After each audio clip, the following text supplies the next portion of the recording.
ความสำเร็จครั้งใหม่ของพลจัตวานางลีวงศ์ล้าวหลีได้ขึ้นสู่ตำแหน่งสูงสุดในกระทรวงป้องกันความสงบในฐานะรองรัฐมนตรีกระทรวงป้องกันความสงบได้ให้การต้อนรับรองรัฐมนตรีคนใหม่พลจัตวานางลีวงศ์ล้าวหลี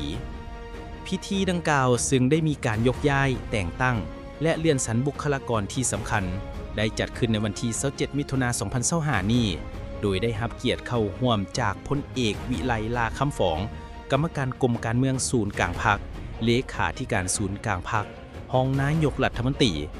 ในพิธีพลจัตวาคอนสวรรค์สมภาไสยคณะภาคกระทรวงและหัวหน้ากรมใหญ่การเมืองป้องกันความสงบ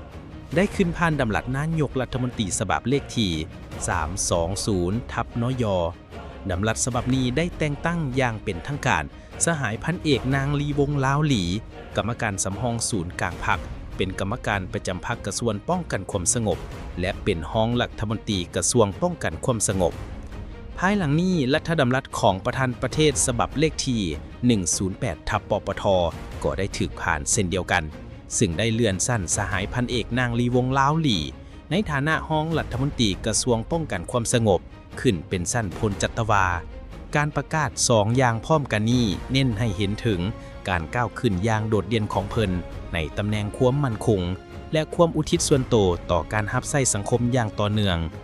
การแต่งตั้งครั้งนี้เป็นสิ่งยั่งยืนถึงความเป็นผู้นำและการประกอบส่วนของพลจัตวานางลีวงศ์ล้าวหลี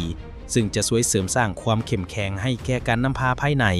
กระทรวงต้องกันความสงบให้มีความหนักแน่นยิ่งขึ้น